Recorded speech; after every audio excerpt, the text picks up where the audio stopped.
Benvinguts tots i a més em fa especial satisfacció tant que estigueu tanta gent jove aquí com tenir naturalment amb un ponent de tanta categoria com és el Juan Ramon Rallo. Benvinguts, com deia, en nom de l'Institut Mises a aquesta trobada amb el professor Rallo, en un dia que segurament toca parlar de llibres i parlar d'idees i parlar de valors, perquè Sant Jordi intenta ser exactament això. Arriba en aquests moments el president de la Fundació Bon Mises de Barcelona i, per tant, acabàvem de començar. El professor Rallo és probablement el personatge jove més conegut, jove i no tan jove, és a dir, és un dels personatges, sens dubte, més coneguts, defensors de les idees del liberalisme real, jo diria pràcticament, d'una societat realment oberta, tal com pregona també per altra banda l'Institut Bon Mises. És un treballador incansable i un pensador de primeríssima categoria. Ell és llicenciat en Dret per la Universitat de València i és màster i doctor en Economia per la Universitat Joan Carles I. Des de fa 9 anys, com a mínim, almenys això jo és el que l'he seguit, publica com a mínim cada any un llibre. Entre els que ha publicat en Deusto, el 2011 va publicar El liberalismo no es pecado amb el Carlos Rodríguez Brown, el 2012 va publicar Una alternativa liberal para salir de la crisis, el 2014 Una revolución liberal para España, el 2015 Contra la renta bàsica i aquest 2016 publica La pizarra de Juan Ramon Rallo, amb un subtítol que de fet a mi m'agrada més que el de la pizarra, que segurament és el que tots els que treballeu a la Sexta Noche doncs teniu de tenir. El títol molt suggestiu, jo crec, per en aquests moments entendre quina és la realitat de l'economia espanyola i mundial, los 40 mitos de l'economia espanyola. Em sembla un títol interessant ja de per si, més en un moment, com els comentava abans, en el qual, sens dubte, està a la boca de tothom saber què és el que hem de fer per sortir-ne d'una crisi que no acaba de finalitzar, no? Jo els comentava que aquest dematí m'arribava i amb gran sorpresa veia aquest número de la Caixa en el qual el títol i amb les fotografies dels dos personatges és Keynes enfront a Hayek de nou. Per tant, jo crec que aquest és un tema de gran actualitat i que estigui aquí el professor Rallo doncs crec que és molt interessant i molt interessant, per tant, que ens expliqui també què és el que ens ha dit en el llibre. El llibre el presentarà el mateix Juan Ramon a Lluís Torres. El Lluís també és una persona coneguda per tots vosaltres. Probablement un des de Madrid i l'altre des de Barcelona representen com a mínim uns dels grans valors del liberalisme. El Lluís fins ara és el fill del Joan Torres. A partir d'ara, com ja se sap, el Joan Torres serà el pare de Lluís Torres. Lluís. Jo crec que la paraula clau del llibre és el concepte aquest de mite.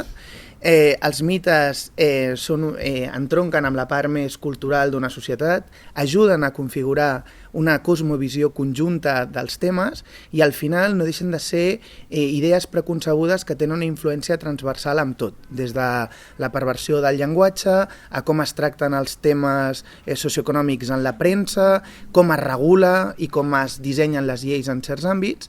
I aquests mites, i per això el Juan ha escrit aquest llibre, tenen en el seu nucli una contradicció. No? Són idees, el mite sorgeix d'un món idíl·lic, preconcebut mentalment, però que mai ha estat així, i el mite per això és tan difícil de combatre. No? Aleshores, el Juan Ramon amb aquest llibre, que a més jo crec que entronca amb tota la trajectòria de llibres que ha anat publicant fins ara amb un marcat accent de divulgació acadèmica, doncs té la virtut de ser un veritable torrent de dades, de taules, de matxacar els arguments i els mites, diguéssim, que ens volen o que s'extenen des de molts focus de la nostra societat i fa una feina que a més jo crec que, i per això crec que també la paraula està ben triada, que és una batalla. Al final els liberals, com sabeu, portem pràcticament 250 anys defensant les mateixes idees i aquests mites doncs, podríem dir que també porten 250 anys matxacant i que cada generació, i això és una altra cosa que ara abans de donar-li la paraula al Juan Ramón, que es una cosa que me ha venido de mi lectura de una película que está muy de moda ahora, que es un poco Star Wars, que me hace pensar, ¿no? Porque la última película de Star Wars que se ha dicho que se parece mucho a las anteriores y que un poco el mensaje es que cada generación tiene un poco que vivir su misma historia, ¿no? Entonces yo pensaba un poco como tuvimos nuestro maestro Yoda, que fue Mises, que tuvo y dio su batalla y que no se salió, y vino el nazismo, los fascismos y el comunismo. Luego hemos tenido a Luke Skywalker, que sería en este caso Huerta de Soto, que ha rearmado un poco el movimiento liberal, y ahora estamos ante una nueva generación de Jedis. Entre yo creo que los que destaca con mucha brillantez Juan Ramón por su rigor académico y por su capacidad de divulgación, o sea, por ambos vectores que no siempre van de la mano, y lo sabemos, y no diremos ejemplos de gente que divulga muy bien pero que no tiene ni idea de lo que dice. Y en este sentido, pues yo creo que la realidad, igual que en la película de Star Wars, nos demuestra que combatir y defender ciertos valores y combatir ciertos mitos, creo que en el escenario actual todos coincidiremos que es de vital importancia. Por lo tanto, y es el último mensaje que daré, os animo a comprar el libro y sobre todo a leerlo, que se lee con lápiz en la mano, y ahora pues a escuchar a Juan Ramón y agradecerle que esté hoy haciendo esta sesión de Pre-Sant Jordi. Bueno, pues muchas gracias al Instituto Mises, por supuesto, por la invitación y por la organización de este evento, y muchas gracias a todos vosotros por estar aquí un viernes Pre-Sant Jordi, para escuchar algo que a lo mejor ya me habéis escuchado muchas veces, pero bueno, en todo caso trataré de aportar algo nuevo o algo original. El libro efectivamente busca combatir, busca criticar los mitos que se han generado alrededor de la crisis. Ya sabéis que las crisis económicas, sobre todo las depresiones muy profundas, las depresiones deflacionistas especialmente, como la que hemos vivido en los últimos años, son el caldo de cultivo perfecto para populismos de izquierdas y de derechas. Populismos de derechas que reivindican un nacionalismo cerrado y que tratan de buscar en el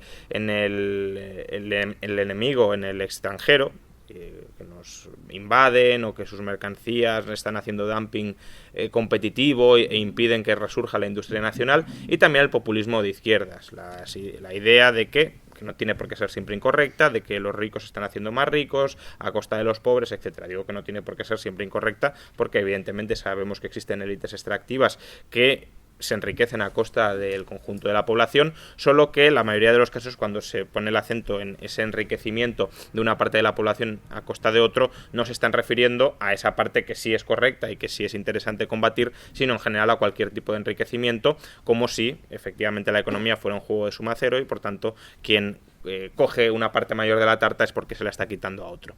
Entonces los mitos son una herramienta esencial del proceso político, porque la política, especialmente en un momento tan delicado y donde hay tanta sensibilidad a flor de piel como una depresión deflacionista, la política consiste básicamente en embaucar a la gente, en engañar a la gente para tomar el poder, y por tanto en ese proceso de engaño, de mascarada masiva, la mentira es el vehículo esencial para hacer política. Básicamente, más allá de buenas o malas intenciones, porque si no mientes tú, mentirán otros y te desplazarán. Esto pues es algo que todos los partidos políticos conocen, han interiorizado, al menos los exitosos. Hay partidos políticos que se mantienen muy firmes en sus convicciones y en sus principios, y precisamente por eso no se comen ningún rosco, lo cual puede estar muy bien, y yo lo valoro, porque desde luego que un partido político, ya sea, no estoy pensando únicamente en partidos libertarios, sino también en partidos de extrema izquierda, que bueno, pues ellos exponen a las claras que quieren, y precisamente porque los ponen a las claras y no están engañando a la gente, pues no capitalizan muchos votos. En cambio, partidos que a lo mejor pueden ser tan radicales como algunos de los anteriores, pero que colocan una pantalla por delante y engañan a la población, sí que consiguen ese resultado electoral exitoso y sí consiguen capitalizar esos votos. Entonces la mentira es una herramienta fundamental, y la mentira necesita de una serie de mitos, de un argumentario que se construye sobre una serie de narrativas, de leyendas, que siempre tienen un cierto poso real, es decir, no son plenamente inventadas, siempre se puede encontrar alguna conexión con la realidad, pero desde luego son una tergiversación muy profunda de la realidad para básicamente espolear a la población a que dé apoyo a una determinada opción política. Y eso es básicamente lo que hemos vivido en los últimos años, la creación de mitos, de discursos falsos que han sido luego magnificados, han sido luego amplificados por los medios de comunicación, que por supuesto los medios de comunicación mienten, pero mienten siempre o casi siempre a las órdenes o siguiendo los intereses de alguna formación política, y desde luego la solución a las mentiras de los medios no es que haya una formación política hegemónica que los controle y les pase el discurso que tienen todos que ofrecer, sino básicamente abrir todavía más el mercado a la competencia para que cualquiera con mucha más facilidad pueda montar un medio y pueda combatir las mentiras que se divulgan desde ellos. Por ejemplo, como granito de arena, la aportación de este libro de, pues si ustedes están mintiendo, aquí tienen una réplica a sus continuadas mentiras, que insisto, son mentiras no inocentes, son mentiras creadas expresamente para tomar el poder, no es una mentira bien intencionada de me he equivocado o, bueno, quiero insertar una determinada idea a ver si la sociedad cambia mejor, no, son ideas pergeñadas expresamente para crear un discurso político que legitime la opción política que defiende ese discurso y que esa opción política llegue al poder para en muchos casos aplicar cosas que no tienen nada que ver luego con lo que se ha vendido previamente. Y estos mitos se venden tanto de un lado como desde el otro, y tenemos medios de comunicación serviles tanto a un lado como al otro. Y por eso es importante poner de manifiesto esta serie de mentiras que a izquierda y a derecha se han ido desarrollando y se han ido creando a lo largo de esta crisis. ¿Qué mentiras? Pues bueno, en el libro hay 40 de ellas. Cuando terminé de escribir el libro me planteé hacer una segunda parte porque desde luego ya se podrían haber escrito otras 40 como mínimo, pero al menos son 40 que creo son bastante o han estado bastante omnipresentes a lo largo de esta crisis. Muchas de ellas son quizá mentiras más vinculadas a lo que podríamos llamar un populismo de izquierdas, por todo el discurso muy socialista que se ha desarrollado en los últimos años, pero no es exclusivo, no son las mentiras de la izquierda no son las únicas mentiras que existen, y en el libro también hay algunos casos de mentiras propias de este gobierno, pues llamémoslo socialdemócrata, democristiano o como lo queramos llamar, que hemos sufrido durante los últimos años y que no sabemos si vamos a seguir sufriendo o vamos a sufrir otros de signo similar pero con otras siglas. Entonces, ¿cuáles son esos mitos? Pues bueno, quizá el mito de partida que articula gran parte del discurso subsiguiente, que ya se empieza a elaborar en el mismo año 2007, es que la crisis es fruto del libre mercado, que la crisis se debe a que se ha desregulado, a que la gente ha sido demasiado libre, y claro, como ya decía Franco que no se os puede dejar solos, pues a la gente no se la puede dejar sola y tiene que venir papaíto Estado a regular y a decirnos cómo exactamente tenemos que tomar las decisiones. Y en este caso, pues básicamente lo que se nos dice es, claro, como se desreguló masivamente y se ha dejado que la gente sea libre durante los años de la burbuja, pues se generó esa burbuja y posteriormente ha colapsado. Lo que sabemos, y al menos habría que darle una cierta relevancia a esto en cualquier explicación mínimamente honesta que se quiera hacer de la crisis, luego se lo podrá ponderar más o menos, pero desde luego lo que no se puede es obviar esta circunstancia, es que el sector financiero es un sector hiperprivilegiado desde el poder político, y es un sector tan hiperprivilegiado que justamente las regulaciones que luego proponen los políticos son regulaciones que intentan contrarrestar los incentivos perversos que han generado previamente esas hiperregulaciones. Por tanto, como mínimo, yo esperaría que uno dijera, tenemos un mercado financiero que está hiperprivilegiado desde el sector público, tiene que ser así por X motivo, porque así la economía crece más, porque así se redistribuye mejor la renta, porque así se financia mejor al gobierno, por lo que sea, y eso, que es bueno, genera unos incentivos perversos que luego hay que corregir mediante una serie de regulaciones. Yo esperaría que al menos el argumentario en esto fuera este. Lo que no tiene sentido es obviar toda la primera parte e irse solo con que el mercado parece que sin ningún tipo de intervención ni de injerencia política desde ningún lado ya genera automáticamente todo lo demás. Y no es así. Es decir, el mercado financiero ya lo hemos comentado muchas veces, pero básicamente es un mercado que está protegido frente a dos riesgos esenciales de toda actividad económica, el riesgo de iliquidez y el riesgo de insolvencia. Básicamente tenemos un banco central, monopolio público sobre la emisión de moneda, que se erige como prestamista de última instancia, ¿para qué? para convertirse realmente en un basurero de última instancia. Es decir, el Banco Central no pretende dotar de liquidez a las entidades financieras que sean en el fondo líquidas y que pasen un momento de tribulación, un momento de complicaciones infundadas por algún tipo de pánico. No. Lo que hace el Banco Central esencialmente es: usted es una entidad esencialmente ilíquida, una entidad que está masivamente endeudada a corto plazo, masivamente invertida a largo plazo, una entidad que en cualquier otro sector de la economía declararía al día siguiente la suspensión de pagos bien declarada, bien necesariamente declarada, y como yo no quiero que las consecuencias de su irresponsabilidad plasmadas en una iliquidez general y generalizada en su balance se materialicen en una suspensión de pagos, no se preocupe que yo le voy a blindar frente a la suspensión de pagos. Y le voy a dar toda la refinanciación que necesite para que usted no suspenda pagos, para que usted no se rija bajo las mismas reglas que se rigen todas las otras empresas de la economía. Y luego, por supuesto, si esto no basta, si esto no es suficiente, y usted, a pesar de todas estas facilidades masivas, o quizá debido a todas estas facilidades masivas, termina quebrando, no se preocupe que los acreedores no van a perder ni un céntimo, porque viene el contribuyente a través del Estado y le va a rescatar. De manera que, claro, aquí ¿qué se incentiva? Pues por un lado se incentiva que el banco se endeude todavía más a corto plazo, porque la deuda a largo plazo es más cara que la deuda a corto, y si te están diciendo que la deuda a corto te la van a refinanciar siempre que lo necesites, pues es absurdo, es estúpido no refinanciarte a corto plazo. Y dos, se está incentivando que el acreedor del banco, el prestamista del banco, se despreocupe absolutamente de a quién le está prestando, porque sabe que está papá Estado detrás. Lo único que le interesa a un acreedor de un banco es si el Estado en el que está radicado ese banco es solvente o no lo es. Si el Estado en el que está radicado ese banco no es solvente, desde luego le va a aplicar primas de riesgo a su deuda bastante elevadas. Ahora, como tenga un Estado solvente detrás, ya puede ser el mayor estercolero ese banco, que le va a prestar a tipos de interés prácticamente nulos. Y solo tenéis que ver lo que ha sucedido con todas las entidades financieras quebradas y que han seguido quebradas una vez se ha colocado el Estado detrás de manera todavía más explícita en la que ya lo estaba. Pues básicamente que el coste de financiación de esas entidades se ha hundido. ¿Por qué? Porque tu deudor en ese momento ya deja de ser la entidad financiera, tu deudor pasa a ser el Estado, y si el Estado es solvente, pues tú le puedes prestar a la entidad financiera prácticamente al mismo coste al que le prestas al Estado. Entonces, obviamente, si tú tienes un mercado donde el Estado, vía Tesoro, vía Banco Central, les dice a los acreedores y le dice a los gestores del banco: señores, si ustedes quiebran, si ustedes suspenden pagos, no se preocupen que vengo yo al rescate. Es que lo absurdo, insisto, es no comportarte de manera imprudente. Y es justamente esa imprudencia que deriva de los incentivos perversos promovidos por el intervencionismo estatal lo que genera la necesidad de regulación. Es decir, Basilea II, por ejemplo. ¿Qué era Basilea II? Un intento de decirle a los bancos: bueno, no se endeuden tanto como están incentivados a endeudarse, mantengan un cierto capital mínimo por si vienen mal dadas. Tan mínimo que luego ya hemos visto lo que ha sucedido. ¿Qué es Basilea III?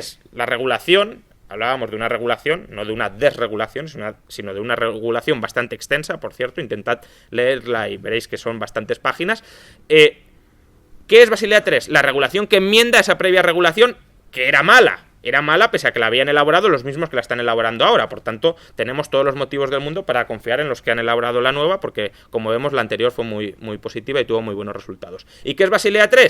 Pues básicamente dice: bueno, como hemos visto que en esta crisis hay un problema de liquidez, que no sabemos muy bien por qué se habrá generado, es decir, no sabemos qué incentivo perverso podemos haber provocado para que las entidades financieras sean absolutamente ilíquidas, vamos a intentar forzar a las entidades financieras para que mejoren un poco su liquidez, es decir, para que no estén tan dependientes de la financiación a corto plazo, que tengan más financiación a medio y largo plazo.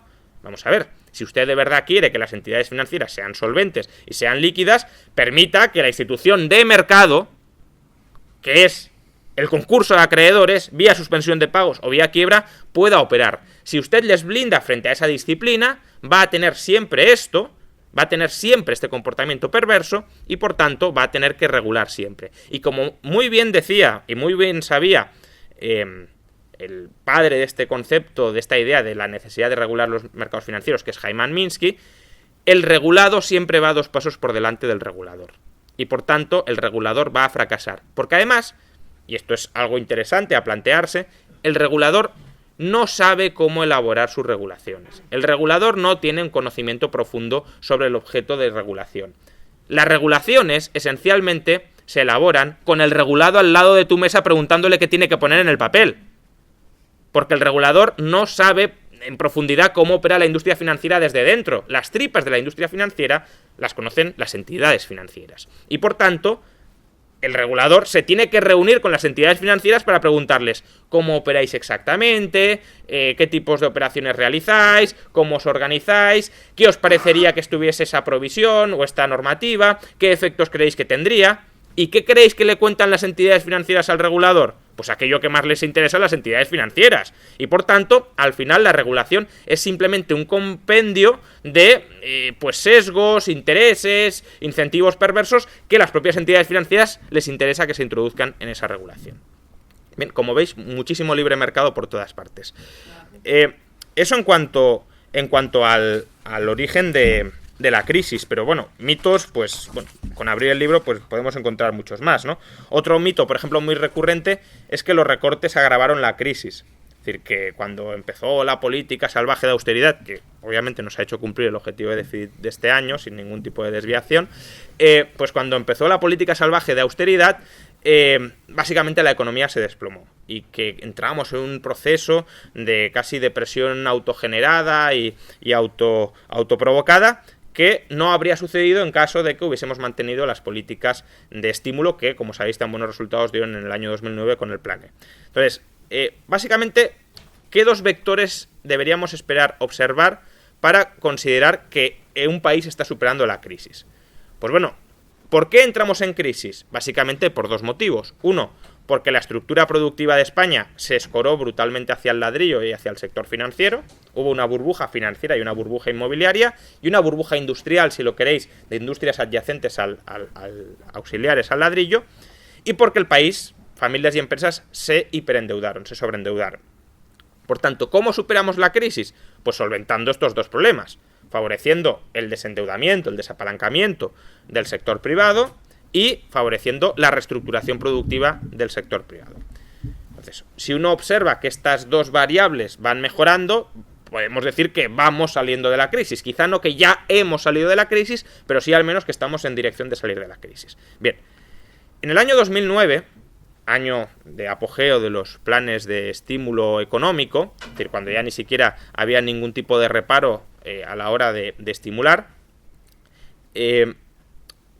por cierto, la expansión fiscal más grande de todo el mundo, la del año 2009 en España, porque España tuvo un déficit del 11% del PIB.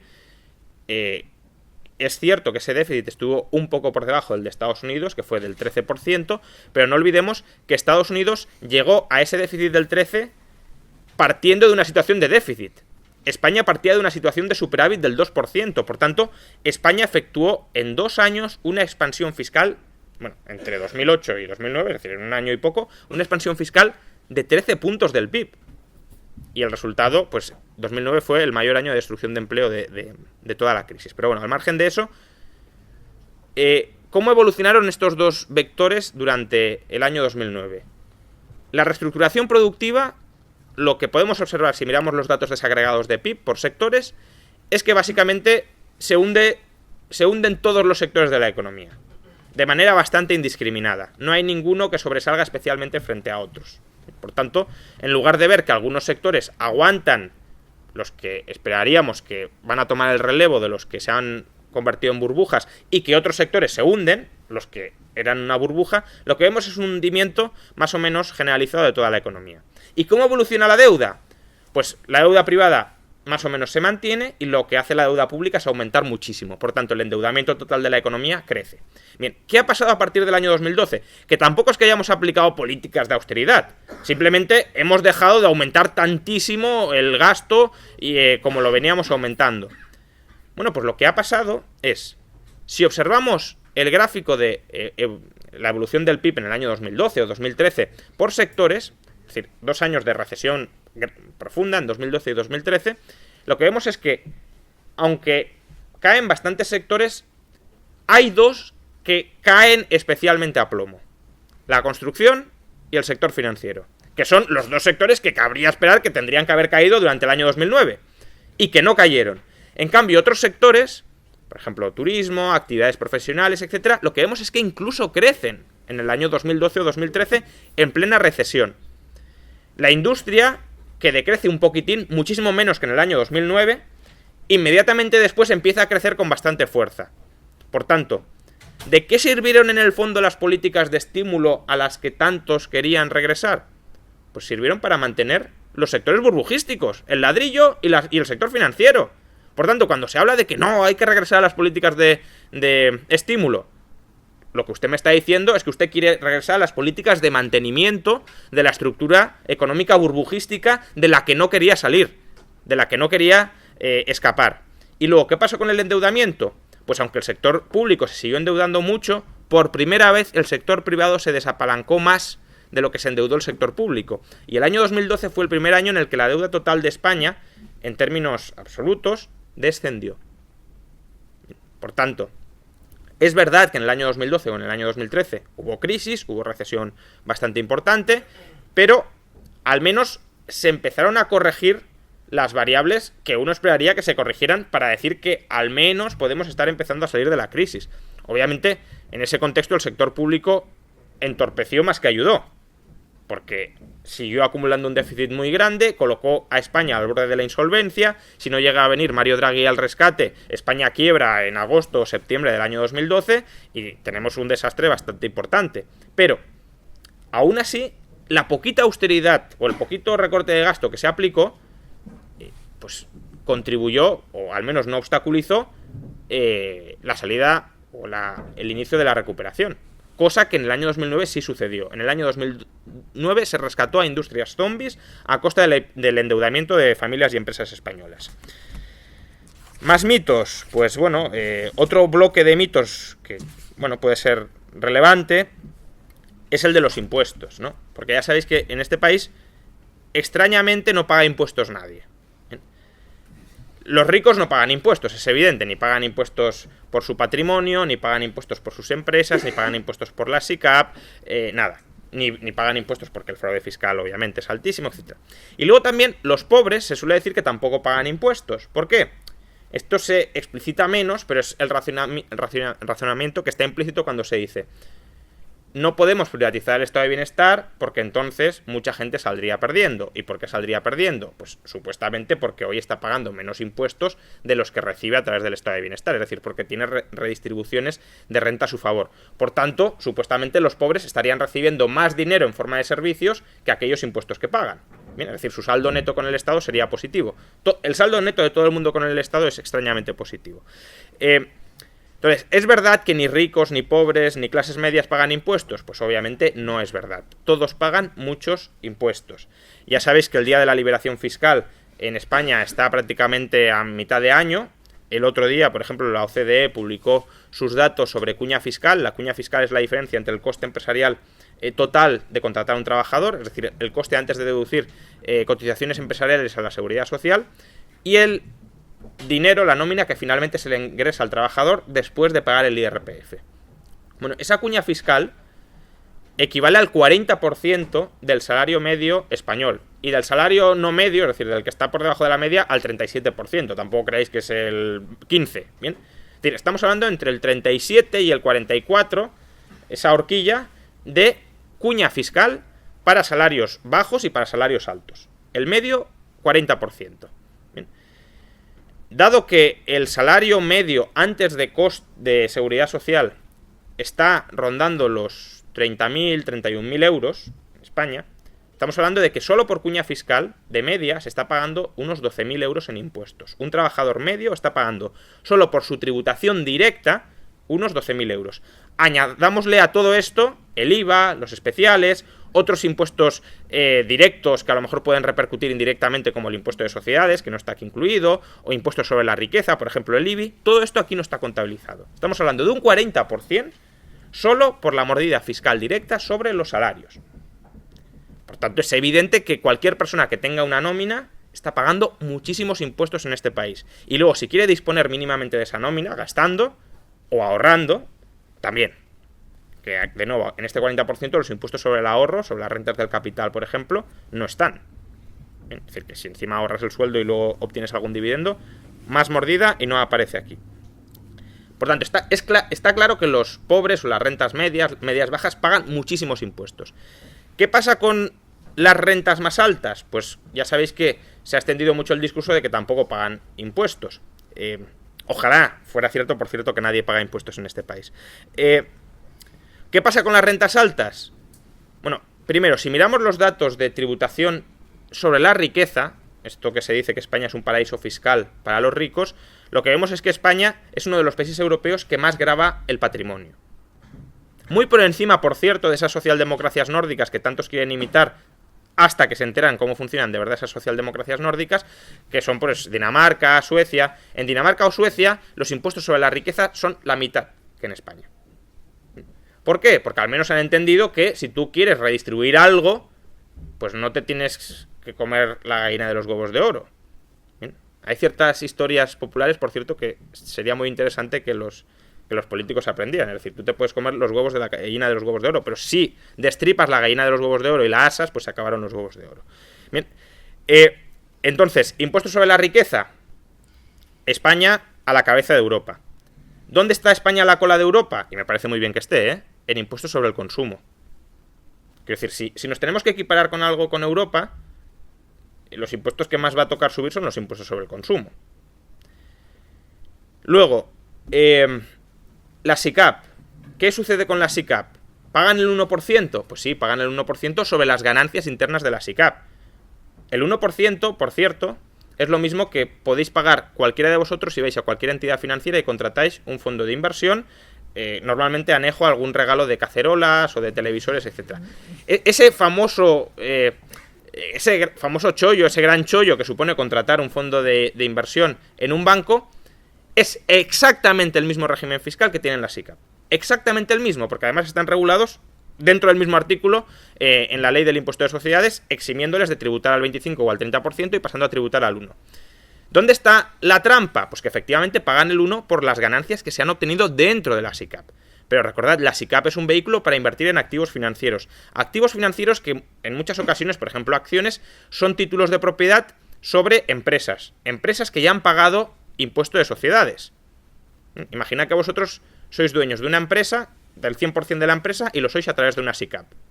Pues si la empresa gana 100, ya de entrada el Estado os quita 25. Con lo cual a la SICAP se le distribuyen 75 de 100. Sobre esas 75, sí, la SICAP paga el 1%, es decir, no llegaría a €1. Pero es que si luego queréis disponer de esas 75, para gastarlo en lo que queráis, eso tributa entre el 19 y el 21%. Por tanto, nos estamos plantando en unos 60. ¿Bien? Es decir, de no pagar impuestos hemos pasado de 100 a 60, 40% de tipo efectivo sobre las rentas del capital, aun cuando lo articules a través de la SICAP. Porque la SICAP simplemente es el intermediario que conecta la adquisición de activos financieros con la distribución final de esos activos financieros. Entonces, ¿la SICAP es un privilegio? Lo es en un sentido. Y es que si un particular quiere gestionar activamente su cartera de inversiones, no puede hacerlo al régimen de la SICAP. Es decir, si yo, en lugar de invertir en un fondo que es gestionado por una tercera persona, quiero gestionar yo mismo mis acciones, comprar, vender, debería poder pagar solo el 1% cada vez que compro y vendo y reinvierto. Y eso a los particulares no se les permite. Solo se les permite a las grandes fortunas a través de la SICAP. Y tiene mucho sentido que se les permita. Lo que no tiene sentido es que no se les permita a las clases medias. Por tanto, la solución no es cargarse la SICAP, es generalizar la SICAP para todo el mundo. La solución es la SICAP para todos. Una cuenta de ahorro bancaria donde cualquiera pueda invertir a través de ella.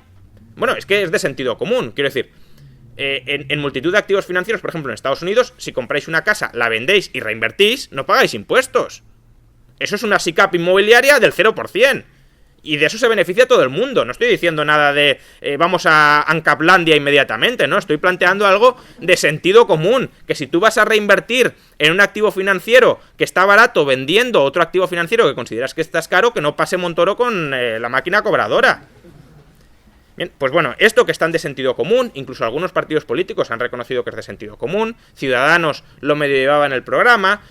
Una vez tuvieron a bien invitarme al Ministerio de Hacienda, creo que para, no sé muy bien para qué, pero no salimos muy de acuerdo en muchas cosas, pero esto dijeron, sí, no está mal pensado, bueno, está tan bien pensado que nadie lo aplica. Bien. Bueno, la SICAP, nuevo mito.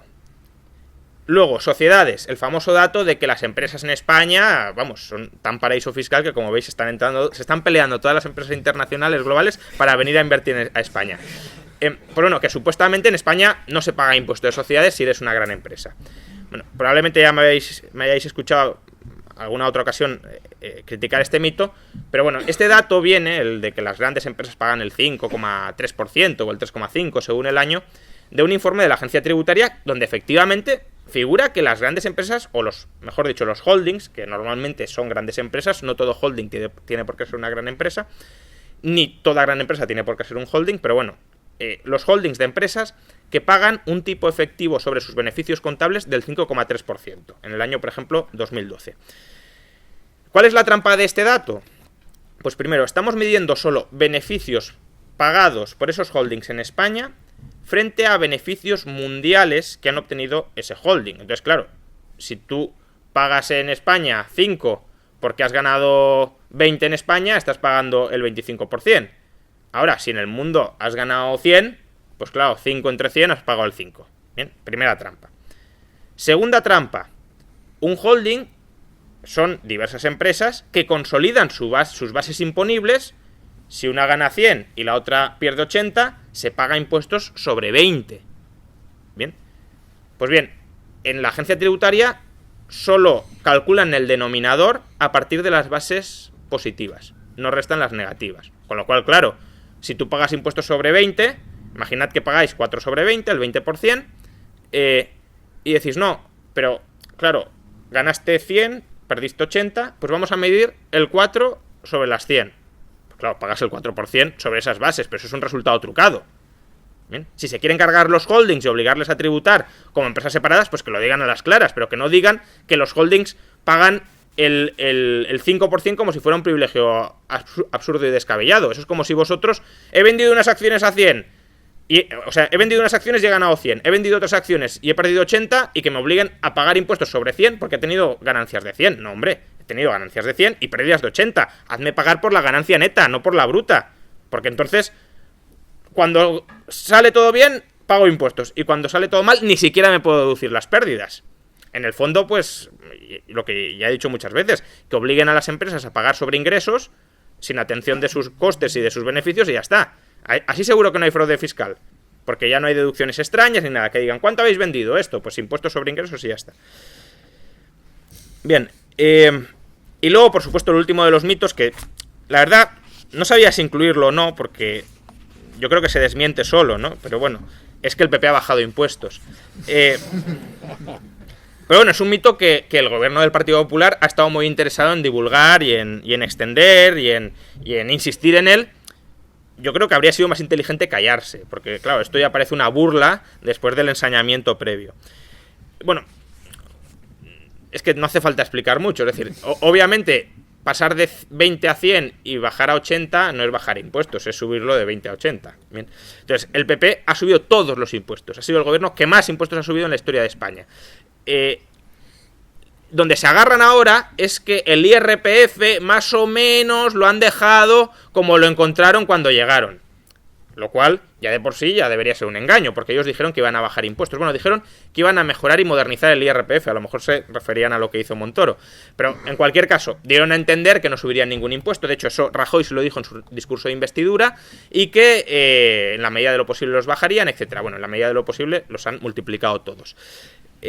Han multiplicado IRPF, IVA, sociedades, impuestos especiales, cotizaciones a la seguridad social, redefiniendo las bases de cotización, no subiendo el tipo, afortunadamente, aunque todo se andará ahora con los autónomos, y luego han subido mucho impuestos autonómicos y municipales, que ahí sí podríamos decir, bueno, no es el PP, porque el PP es el gobierno central. Bueno, mentira, porque en la anterior legislatura el PP gobernaba en casi todas las autonomías y en casi todos los ayuntamientos. Por tanto, a menos que me disecciones las subidas y me digas, qué extraño, en las comunidades del PP no han subido impuestos y en las otras los han subido muchísimo y la media se expande mucho, que no ha sucedido, pues eso también es atribuible esencialmente al Partido Popular. Ya que la recuperación supuestamente es atribuible al Partido Popular, pues la salvajada fiscal que hicieron también deberá ser atribuible al Partido Popular. Bien, sobre impuestos, pues no mucho más. Bueno, hay alguna cosita más, por ejemplo, sobre economía sumergida, que quizás sea interesante comentar, aunque sea de pasada. Sobre la economía sumergida hay, de nuevo, mucho mito.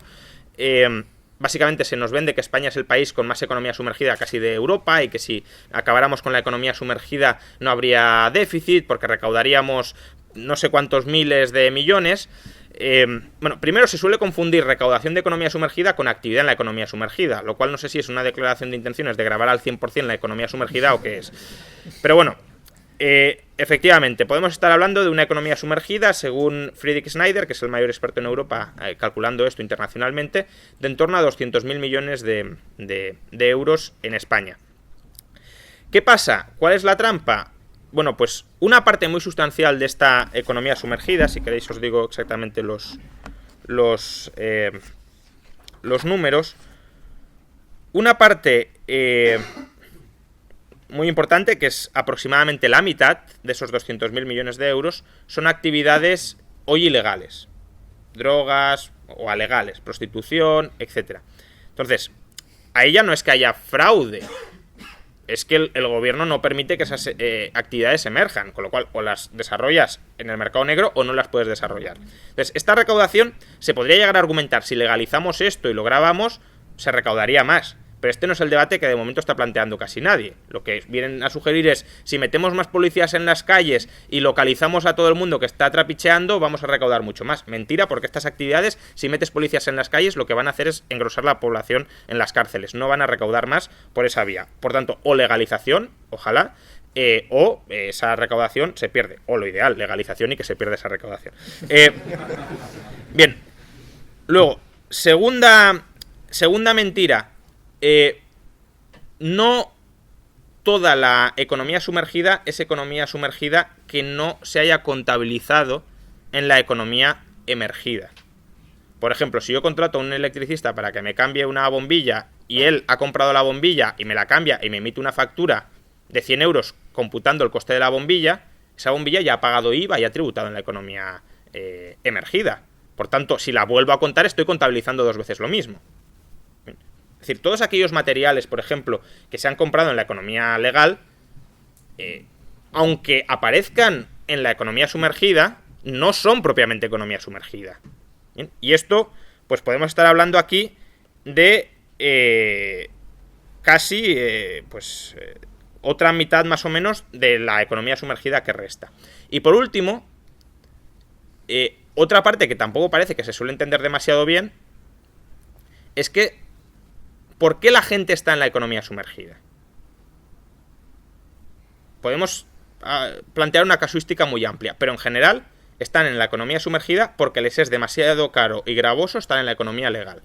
Con lo cual, si tú fuerzas a que la gente esté en la economía legal sin rebajar los costes de estar en la economía legal, muchas de las actividades que hoy se desarrollan en la economía sumergida simplemente van a dejar de realizarse. Entonces, por ejemplo, Schneider realiza una encuesta en Alemania sobre qué pasaría si, o sea, cuáles son las razones por las que tú acudes a la economía sumergida. ¿Qué pasaría si los costes de la economía sumergida aumentaran sustancialmente? Y lo que descubre es que aproximadamente el 25%, si no recuerdo mal, solo el 25% de las actividades dentro de la economía sumergida seguirían realizándose si las trasladamos sin más, o sea, incrementando costes y demás, a la economía emergida. Las otras partes o se dejarían de demandar porque la actividad la haría uno mismo, pues yo contrato a un electricista porque me sale barato, si no ya cambio yo la bombilla, ¿bien? O simplemente se dejarían de demandar en absoluto. Por tanto, solo el 25% se quedaría. En última instancia, de los 200.000 millones de euros totales que se esperaba recaudar por economía sumergida, si vais calculando y si vais quitando esto, ya digo, todos estos cálculos están basados en Schneider, no son que me saque conejos de la chistera, al final nos queda una recaudación potencial de unos 14.000 millones de euros en el mejor de los casos. Y claro, uno puede decir, bueno, esta cifra de 14.000 millones de euros, a lo mejor es que estás siendo demasiado rácano para ocultar el potencial recaudatorio de la economía sumergida. Bueno, pues después de calcular esta cifra, ya digo, a través de este procedimiento, citando a Schneider, llegué al programa económico de Podemos y fijad lo que pone. No podemos esperar, siendo realistas podemos, es decir, imaginad cuál es ese concepto de realismo. No podemos esperar, siendo realistas, que las medidas que proponemos lo eliminen, el fraude fiscal, la economía sumergida, por completo. Así que un objetivo para la próxima legislatura podría ser reducir el tamaño de la economía sumergida al mismo nivel de Alemania, que es un 5% del PIB más bajo. Esto reduciría el fraude fiscal también en una cuarta parte, o el equivalente al 1,5% del PIB. Bueno, el 1,5% del PIB son 16.000 millones. Eso es lo que espera recaudar Podemos luchando contra el fraude fiscal.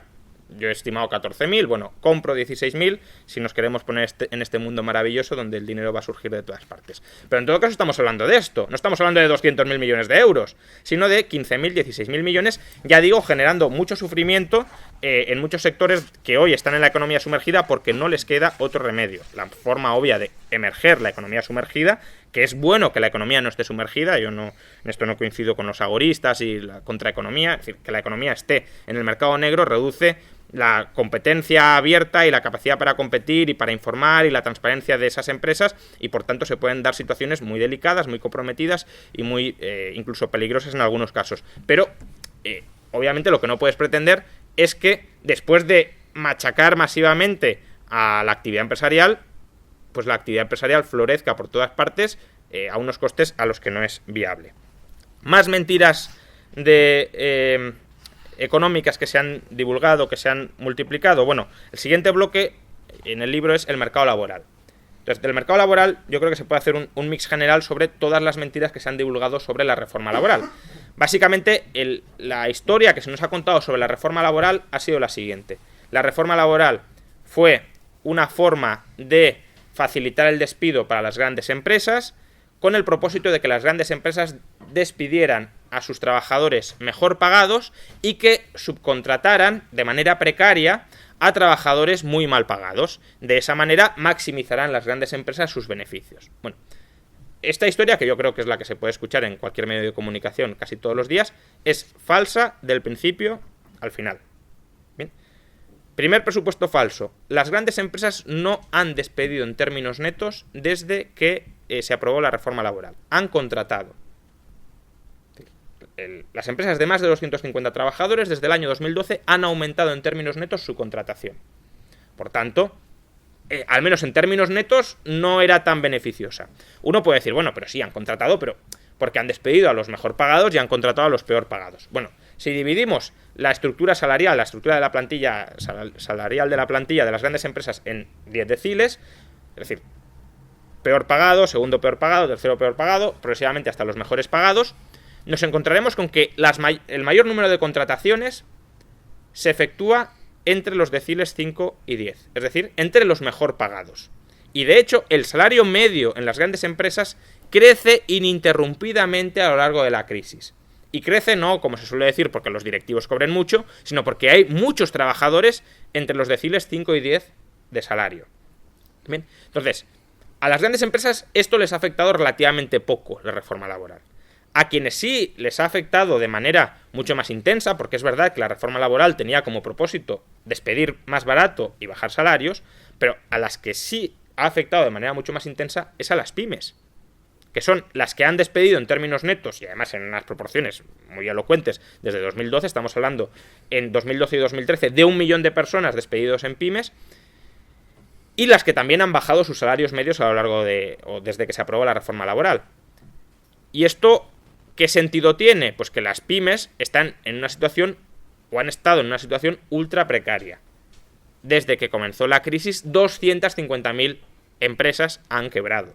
Y obviamente esas 250.000 empresas son pymes, no son grandes empresas. Ahí está quizá, ojalá, el caso de Abengoa, pero no mucho más. Las grandes empresas no han desaparecido pymes. Entonces, si tú tienes un tejido empresarial muy debilitado y todavía le cargas más los costes del reajuste, lo que tienes es una destrucción sobreproporcional de tejido empresarial que no solo hubiese destruido más empleo durante los años de crisis, sino que incluso durante la recuperación, si te has cargado el tejido empresarial, la generación de empleo es mucho más lenta, porque has de volver a crear desde cero empresas que has destruido antes y que podrías no haber destruido. Las empresas que no son viables obviamente tienen que desaparecer, pero las empresas que no son viables, porque la regulación las convierte en no viables, es un disparate que desaparezca. Bien, y bueno, ya para terminar, y así damos paso al turno de preguntas, hay muchos más mitos también en el mercado laboral, pero bueno.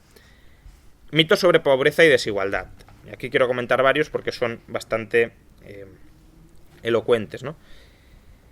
El primero es básicamente que la crisis ha supuesto un proceso de conversión o sea, los ricos se han vuelto más ricos y los pobres se han vuelto más pobres. Esto en el escenario internacional ya sabéis que es falso. Es decir, el mundo hoy es un lugar mucho más igualitario en términos de renta que hace 20 años. Los ricos en los últimos 20 años se han vuelto más ricos, prácticamente en cualquier decil de la distribución mundial de renta, pero los pobres se han vuelto muchísimo menos pobres, sobre todo en Asia. Pero en España también es falso. Es decir, durante la crisis, los pobres se han vuelto más pobres y los ricos también se han vuelto más pobres. Obviamente todos podemos pensar en algún caso que no, estoy hablando en agregado, ¿bien? Lo que sí es cierto es que los pobres se han empobrecido relativamente más que los ricos. Es decir, los ingresos medios del 20% más pobre de la población española han caído más que los ingresos medios del 20% más rico de la población española. Pero no es que unos hayan cogido tarta de otros, es que la tarta se ha vuelto más pequeña porque hemos tenido la mayor crisis desde la guerra civil, básicamente, o al menos desde el plan de estabilización. Vale. Pero ya no es solo que se distorsione la imagen de la pobreza, en el sentido de vender que unos están viviendo muchísimo mejor a costa de otros, es que también se distorsionan las causas, porque básicamente lo que se nos está vendiendo es que la pobreza es casi ya estructural en España, que hay masas de población que van a ser pobres por necesidad y que por tanto lo único que queda es quitarles los impuestos a esos privilegiados que tienen un puesto de trabajo no especialmente bien pagado, pero por la media o un poco por encima de la media, para subsidiar al resto. Si uno mira cuáles son las tasas de riesgo de pobreza en España, o sea, la tasa de riesgo de pobreza, que no de pobreza, en España es del 30%. El 30% de los hogares están en riesgo de ser pobres. Eso significa que si supuestamente persistieran mucho tiempo en esa situación, terminarían siendo pobres. No significa que lo sean. Para que os hagáis una idea, una familia que tenga la mayor parte de sus miembros en paro, pero tenga unos ahorros de 500.000 euros, figura como familia en riesgo de pobreza. No estoy diciendo que este sea el caso de la mayoría de familias en riesgo de pobreza, simplemente lo cito como una muestra del sesgo que puede tener el indicador. ¿Bien? Vale, entonces, el 30% de las familias está en riesgo de pobreza. La tasa de riesgo de pobreza entre las personas paradas, que son las que al final componen las familias, es del 47%. Es decir, el 47% de las personas paradas son pobres o están en situación de riesgo de pobreza. El riesgo de pobreza entre las personas con contratos basura, con contratos precarios, con contratos temporales, es del 27%. Si tienes un empleo con contrato temporal, o eres pobre o estás en riesgo de ser pobre en un 27% de las ocasiones. La tasa de riesgo de pobreza entre las personas con contrato indefinido es del 8%. ¿Eso qué significa? Que si consiguiéramos crear en España empleo y empleo de calidad me refiero a contratos indefinidos, la tasa de riesgo de pobreza sería muy inferior a aquella que es hoy. Por tanto, la pobreza en España es un problema esencialmente laboral, es un problema vinculado al mercado laboral. Y sabemos cuáles son los problemas que tiene el mercado laboral, sabemos por qué el mercado laboral está enfermo, y no es por la reforma laboral. La tasa de paro media en España entre el año 80 y el año 2000 era del 18%. Por tanto, lo normal en España era tener tasas de paro africanas. Lo normal no era tener pleno empleo hasta que llegó la reforma laboral. Lo normal era tener tasas de paro gigantescas. La mayor tasa de temporalidad se da en el año 2005, en plena burbuja inmobiliaria, 35% de los puestos de trabajo temporales. Hoy estamos en el 25-26, que va a subir. Es decir, conforme se cree más empleo, como se está creando más empleo temporal que indefinido, la tasa de temporalidad subirá. Pero es que no venimos de una tasa de temporalidad cero, venimos de una tasa de temporalidad del 35%. Por tanto, que me vendan que la reforma laboral es la culpable de la pobreza, de la destrucción de empleo masivo en España y de la temporalidad, es que es absurdo. Uno puede decir que la reforma laboral no ha funcionado bien, pero si no ha funcionado bien es para enmendar todo lo que significaba la legislación laboral anterior. Y por tanto la solución o la alternativa a la reforma laboral no puede ser regresar a la legislación laboral anterior o a una legislación que todavía refuerza más las tendencias distorsionadoras de la legislación laboral anterior. Bien. En cuanto a la pobreza en España, además, habría que hablar más, en el libro lo tenéis, porque no es lo mismo, insisto, riesgo de pobreza que pobreza. Podemos medir la pobreza de manera indirecta, es decir, ¿En qué situación, es decir, qué tipo de situaciones son aquellas proclives para que una persona viva en la pobreza? Pues que cobre poco, que trabaje pocas horas, es decir, que esté desempleado la mayor parte del día, etcétera. Y podemos medirla de manera directa. Nos planteamos, ¿qué es ser pobre en esta sociedad? Y decimos, pues que no, una persona que no tenga esto, aquello, lo otro y aquello de más allá. Entonces podemos medir, encuestar qué personas no tienen estos bienes y sacamos la tasa, el porcentaje de ello. Entonces, medir la pobreza de manera indirecta es problemático porque, por ejemplo, el umbral de pobreza en España, es decir, pues la renta a partir de la cual, si caes de ella, eres considerado pobre o persona en riesgo de pobreza, está en torno a 10.000 euros. Entonces, yo estoy convencido de que una persona que cobre en Barcelona o en Madrid 10.000 euros es pobre, en salvo que tenga la casa pagada, etcétera. O está en una situación muy equivalente a la pobreza. Ahora, una persona que viva en un pueblo de Extremadura con la casa pagada, donde el nivel de vida es muchísimo más bajo y que pueda además estar recibiendo algún tipo de paga o de economía sumergida, etcétera, ¿es pobre? Pues no necesariamente. Entonces, el hecho de nivelar el umbral de pobreza, el mismo para toda España, claro, en aquellos sitios donde el coste de la vida sea mucho más alto, pues tiene sentido que sea ese umbral, pero es que en los sitios donde el coste de vida sea muy bajo, ese umbral te va a inflar el número de pobres, artificialmente. Bien, entonces, ¿cuántas personas, o cuántos hogares, mejor dicho, en España son pobres por no disponer de 4 de los siguientes elementos? Que creo que además también conviene que sepamos de qué elementos se trata, ¿no? Porque algunos de ellos, pues probablemente sí los asociemos con una persona que se considera o que consideramos pobre. Otros es más discutible que consideremos a una persona que carece de esos elementos pobres. Bien, es decir, una persona es pobre directamente medida si no tiene 4 de los siguientes 9 elementos. Que no pueda atender al pago de la hipoteca, el alquiler y otras facturas como la electricidad o el gas. Bien, es bastante razonable. 2. Que no pueda costearse una semana al año de vacaciones fuera del hogar familiar. Ya más discutible. 3. Consumo de carne, pescado o pollo o su equivalente vegetariano al menos una vez cada 2 días. Bien, también es razonable que esté. 4. Hacer frente a imprevistos. Que esto significa tener unos ahorros por persona de unos 800 euros en el banco, por si te viene un imprevisto. Bueno, esto estaría en el umbral. 5. Teléfono fijo o móvil. 6. Televisión en color. 7. Lavadora. 8. Automóvil.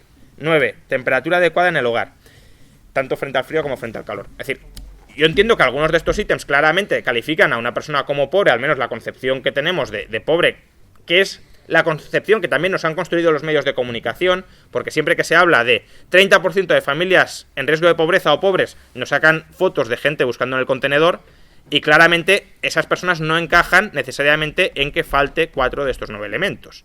Bien, pero en todo caso, ¿qué porcentaje de familias carecen de 4 de estos 9 elementos? En torno al 7%, 7,5% de las familias españolas. Por tanto, desde el 30 al 7,5% hay una diferencia sustancial.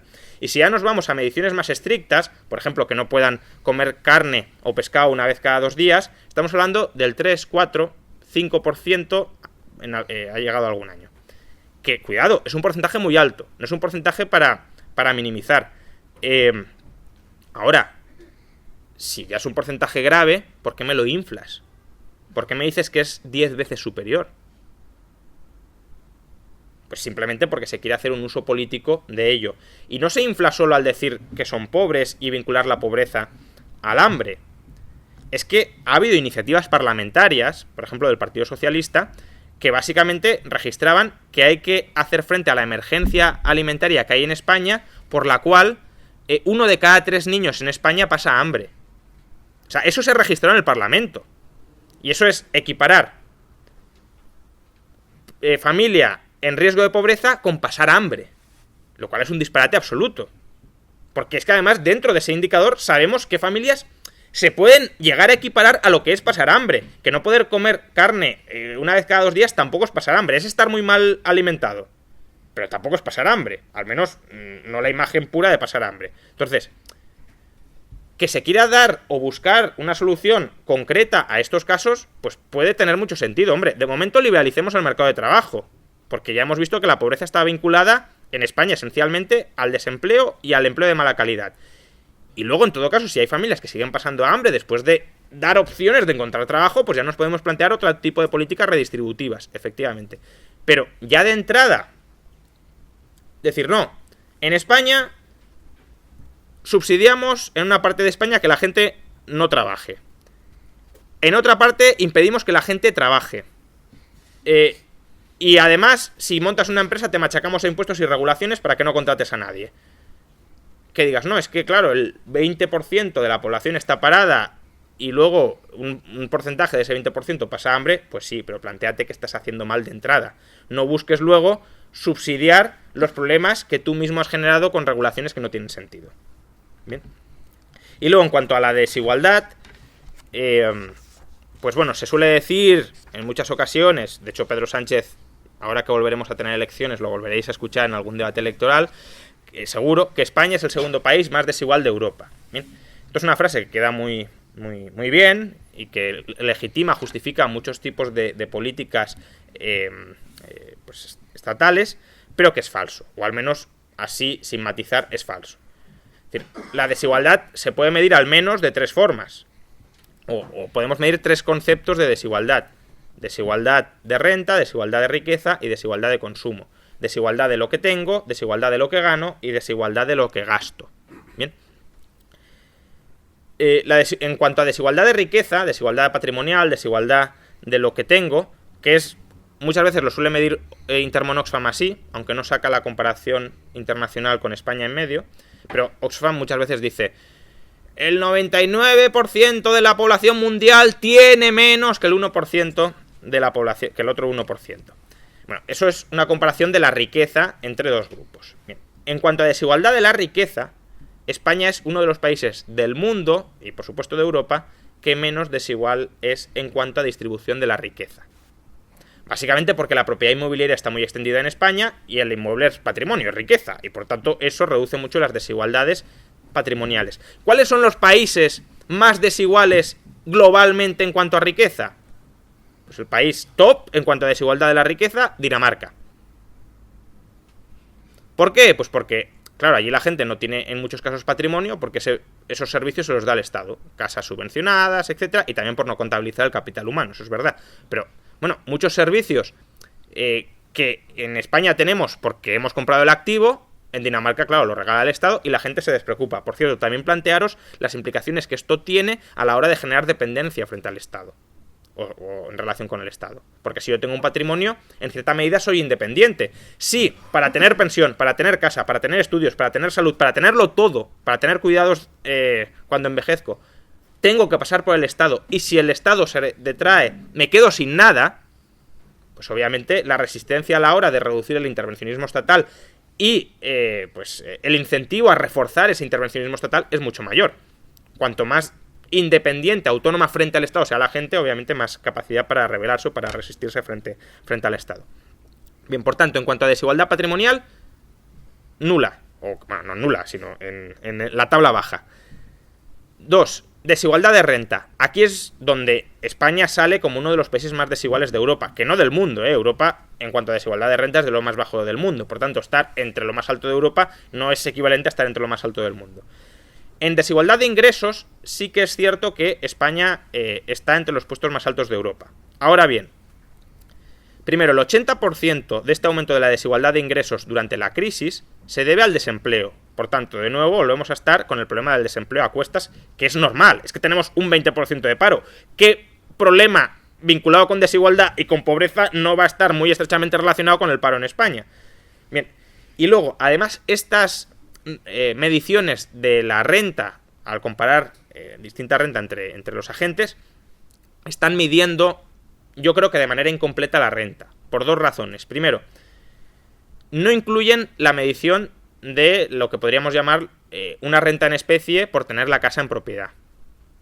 Es decir, el hecho de que yo tenga una casa en propiedad, bueno, ojalá la tuviera, no la tengo, el hecho de que yo tenga una casa en propiedad me exime de pagar alquiler, o me regala, digamos, me proporciona una especie de dividendo en forma de vivienda.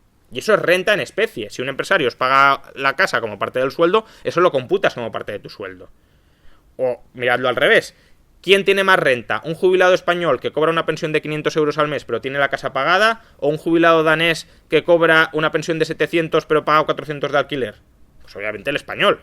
Por tanto, la renta inmobiliaria imputada, que se incluye dentro del PIB, es decir, no es nada una fantasmada que queramos aquí estimar absurdamente, la renta inmobiliaria imputada, que es una parte del PIB y es una parte muy importante del PIB, en torno al 7-8% del PIB español, si la incluimos, ya reduce significativamente la desigualdad de rentas. Y luego hay otro tipo de prestación que no se suele incluir, que son los servicios públicos que presta el Estado. Ojalá no los prestara, pero desde luego lo que no tiene sentido es: yo estoy pagando muchos impuestos para que el Estado me proporcione unos servicios públicos y a la hora de la verdad, una vez los proporciona, no los cuento. Y además estoy todo el día dando la matraca de que para reducir la desigualdad tengo que aumentar el gasto en servicios públicos. Pero si no los estás contabilizando. Es decir, puedes duplicar el gasto en servicios públicos y eso directamente no va a reducir la desigualdad. Quizá la reduzcan indirectamente, pero directamente no.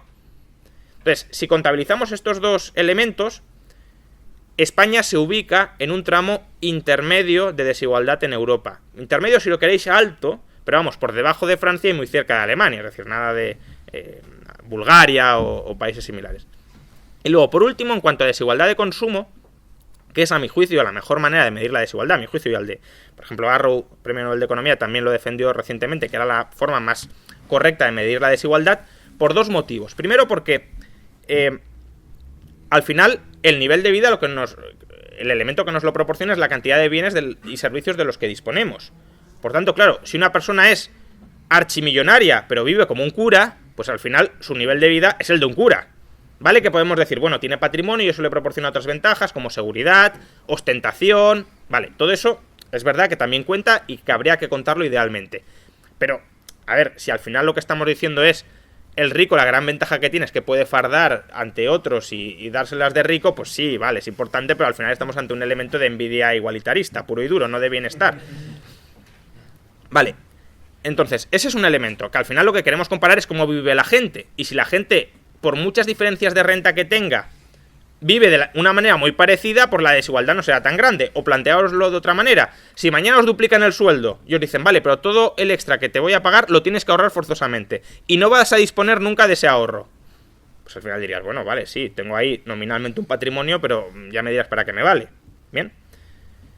Vale, y el segundo motivo es que la renta corriente potencialmente tiende a fluctuar mucho más que el consumo, porque tú el consumo lo ajustas con respecto a tu renta presente y a tu renta futura esperada.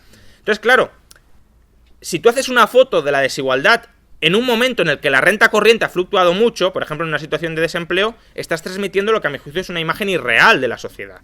Porque claro, según esto, si equiparamos casi renta con nivel de vida, ¿qué pasa? Que una persona que está en paro y se queda sin renta, supuestamente estaría muerta ya, porque no puede consumir nada, lo cual es falso, porque mucha gente puede tener ahorros y puede echar mano de los ahorros, pero esos ahorros no computan como renta, con lo cual en la desigualdad de renta no te figura como un ingreso, pero sí es un gasto en consumo que nivela el nivel de vida, y de hecho para eso está el ahorro, entre otras cosas, para nivelar ese nivel de vida. Dos, se puede endeudar. Si yo sé que voy a encontrar empleo, no voy a cambiar mucho mi nivel de vida presente, porque en el futuro espero tener empleo, y eso también te nivela las fluctuaciones en el gasto en consumo. O tres, incluso te puedes ir, que es lo que ha pasado en muchos casos con la crisis, te puedes ir a vivir con un familiar, que los ingresos de ese familiar soporten tu gasto en consumo, etcétera. Que no digo que sean situaciones maravillosas ni a celebrar, pero desde luego no considerarlas como un elemento de redistribución privada, si lo queréis, o de ajuste privado para resistir los golpes de la crisis, transmite una imagen muy inadecuada de la desigualdad, porque claro, si tú haces una foto, ya digo, en el peor momento, cuando hay más paro en una crisis económica, pues sí, tendrás gente que no tiene nada de ingresos y gente que mantendrá el puesto de trabajo y por tanto la desigualdad se te hipertrofiará. En cambio, si tú mides el gasto en consumo, obviamente es muy probable que la persona que se haya quedado parada restrinja algo su consumo, pero la fluctuación y la desigualdad será mucho menor. Bien, entonces, en desigualdad de consumo, España es de nuevo uno de los países más igualitarios del mundo. Según como lo midamos, estamos o como Dinamarca o mejor que Dinamarca en cuanto a desigualdad en el gasto en consumo. Por tanto, claro, de tres variables, riqueza, renta y consumo, en dos somos muy igualitarios. y en una tenemos una desigualdad media-alta. ¿Qué podemos decir? Bueno, yo diría en general, viendo la imagen general, que somos un país de desigualdad media-baja. No tampoco muy baja, pero tampoco el segundo país más desigual de Europa. Pero eso es lo que se nos vende, que somos el país más desigual de Europa. ¿Para qué? De nuevo, para lo que comentaba al principio. Para legitimar una determinada agenda política y un determinado conjunto de medidas políticas que casualmente no van encaminadas a incrementar la libertad de las personas, sino más bien a restringirla. Muchas gracias.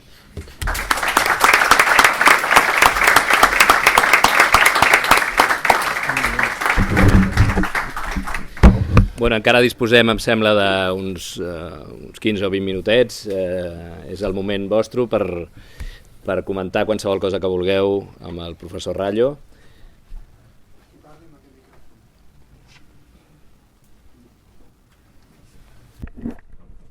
Hola, buenas tardes. Mi pregunta es un poco relacionada con el primer bloque del que he hablado de la mentira, el político y, bueno, en las medias verdades, de los medios de comunicación, etcétera. Y ligado un poco a la fiscalidad. Ahora que estamos oyendo hablar de los papeles de Panamá, toda esta gente que tiene empresas en Panamá, etcétera, ¿cómo ve la relación con el flat tax? Si funcionaría aquí en España, ¿qué consecuencias tendría? Si la recaudación sería mayor, menor, beneficios a largo plazo, a medio plazo, y si eso evitaría que la gente se fuera a otras fiscalidades de otros países a tributar menos. Gracias. O sea, yo creo que el flat tax como tal te aporta algo de simplicidad y transparencia fiscal, no mucho más. Si tienes un flat tax del 60%, pues es un disparate que prefiero casi a Montoro. He dicho casi, ¿eh? Si tienes un flat tax del 5%, pues claro, sería maravilloso, aunque a lo mejor te incluyen en una lista de esas de paraísos fiscales. Entonces, el flat tax, aparte de esa transparencia y simplicidad, creo que te aporta otras ventajas, como que al final ligas mucho el porcentaje de renta que está pagando todo el mundo al que paga el resto, y eso te puede dar lugar a equilibrios políticos más bien interesantes, ¿no? Si la fiscalidad es muy progresiva, lo que se tiende a suceder es que hay coaliciones entre los que tienen un tipo bajo para aumentar el tipo de los que lo tienen alto. Si por lo que sea se divulga, se extiende la idea social, incluso constitucional, de que todos tienen que pagar el mismo tipo, no puede haber coaliciones entre los que pagan menos impuestos. O sea, podría haberlas, etcétera, pero que el incentivo es mucho menor, porque al defender subir el impuesto, se están subiendo también el impuesto a ellos mismos, ¿no? Por eso, por ejemplo, casi nadie quiere subir el IVA, porque al final es un impuesto que es bastante común en general a todos, ¿no? Pero vamos, que lo esencial es el nivel de impuestos. Entonces, si tú bajas el nivel de impuestos, obviamente incentivarás menos a que se vayan a esos países. Si tú lo mantienes, pues seguirás incentivando. Pero de todas formas, con respecto a los papeles de Panamá, mucho cuidado, porque eso es con respecto a la gente bien intencionada que ha ganado el dinero legítimamente dentro y lo ha sacado fuera porque la están sableando fuera. Pero es que una parte muy importante, a lo mejor incluso la más importante de los papeles de Panamá, no es este tipo de gente. Y a ese otro grupo la fiscalidad le da absolutamente igual. Es gente que básicamente ha robado en sus países desde el poder político o en los alrededores del poder político, necesita lavar ese dinero y por eso acude a estas sociedades offshore vía paraísos fiscales. Y ahí da igual la fiscalidad. Ahí lo esencial es ocultar el enriquecimiento extractivo de esas élites y lavar el dinero, básicamente.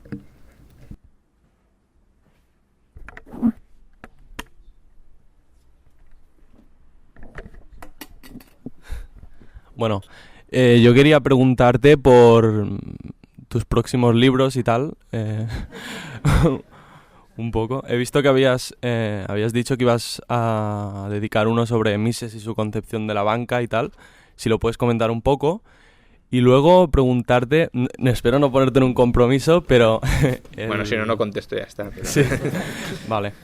Pues, ¿por qué piensas que en blogs de economía, como nada es gratis, no son más duros o no promueven cambios más profundos de los que están proponiendo? Bueno, empezando por el final,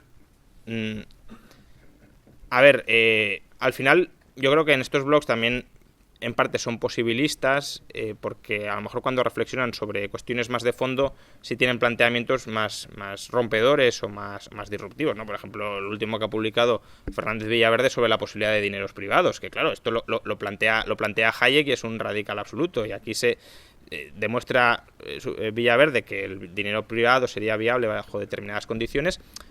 Bueno, ¿y por qué no nos planteamos esa transición, no?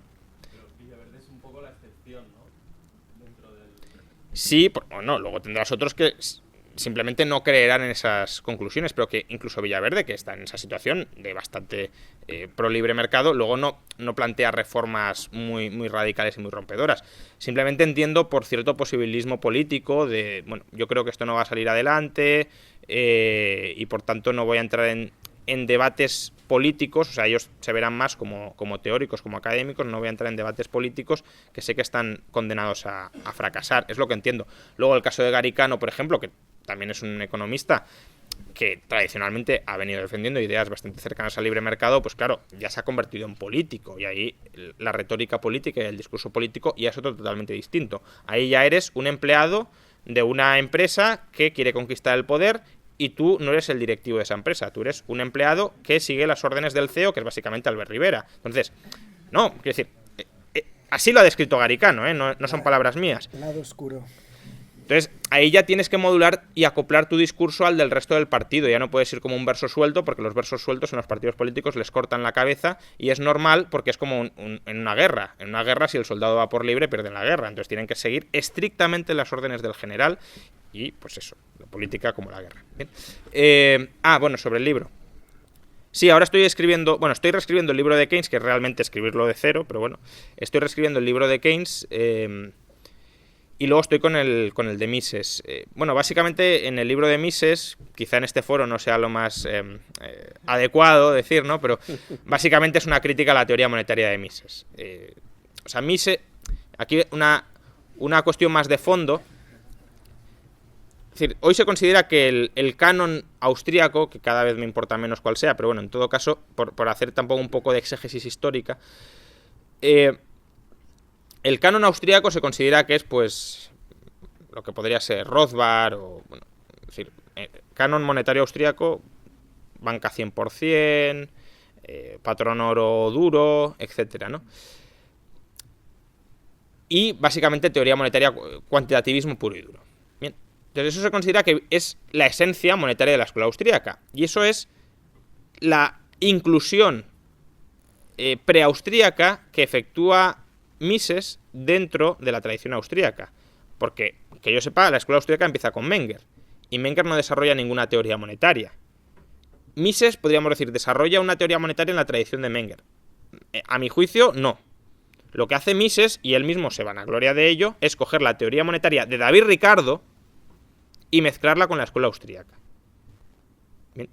Insertarla en la tradición austríaca. Entonces, yo lo que veo es que en la tradición austríaca actual, la ortodoxa, hay un cuantitativismo que no tiene nada que envidiar al de Milton Friedman, que al final viene de David Ricardo. Y de hecho, si te fijas, todos los planes del 100% de la banca, etcétera, que son planes que ha propuesto previamente Chicago. Y no es casualidad que sea así. Es porque tiene una visión compartida sobre la teoría monetaria, que es esencialmente la que quiero criticar. Y bueno, lo que hago es coger teoría del dinero y de los medios fiduciarios y analizar pues todos los errores que tiene, que ya anticipo que son muchos. Buenas tardes.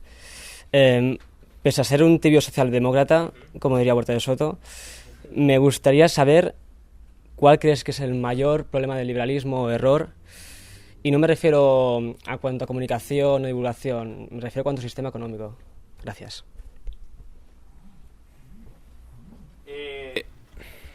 O sea, ya contesté esta pregunta en otra ocasión. No es un tema en el que haya reflexionado mucho porque, es decir, yo no creo ni mucho menos que el liberalismo, ni como filosofía política, ni como sistema económico sea perfecto, esencialmente porque el hombre no lo es y al final es un sistema de hombres. Y claro, cuando hay tantas imperfecciones en el otro lado que se tienen que corregir, pues tampoco me planteo cuál sería la imperfección en caso de que estuviéramos en una sociedad plenamente liberal. Pero bueno, lo que contesté, y más o menos me sigo aferrando a esa contestación, perfectamente revisable si alguien me convence de lo contrario, es que hay momentos donde necesitas una organización social muy rápida para solventar determinados problemas urgentes que puedan surgir. El caso típico es una guerra. Si mañana nos declaran la guerra, pues nos tenemos que coordinar muy rápidamente de alguna manera. Si hay una pandemia, pues hay que articular algún tipo de problema de solución muy rápido. Y eso, no digo que no lo pueda solventar el liberalismo a través de ciertas estructuras políticas de adscripción voluntaria, pero desde luego, al menos en principio, es más difícil que lo articule una sociedad descentralizada, de orden espontáneo, etcétera. Porque el orden espontáneo tiende a corregir errores, pero es prueba y error, y por tanto hay momentos en los que el error implica desaparecer. Y en esos momentos el liberalismo sí que puede flaquear. Y por eso el Estado, en cierto modo, ha tenido cierta ventaja histórica para pues convertirse en un monopolio, porque dice, yo doy respuesta a algunos problemas básicos, y desde luego protegerte frente a una enfermedad o frente a la guerra es un problema muy básico, que de una manera quizá más descentralizada, más caótica, más anárquica, no se podría solucionar. Espero que, como tibio socialdemócrata, te haya contentado la respuesta.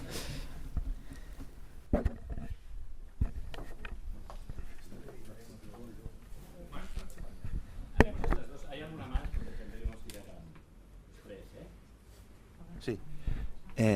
Gracias, Juan Ramón, por la presentación. Has hablado de mentiras de diversas temas. Yo me gustaría solo conocer tu opinión sobre un sector concreto. Regulación de propiedad y concepción social de la propiedad. O sea, te estoy preguntando, ¿detectas alguna mentira como los que nos has enunciado que se refleje al final en la regulación que tenemos de la propiedad?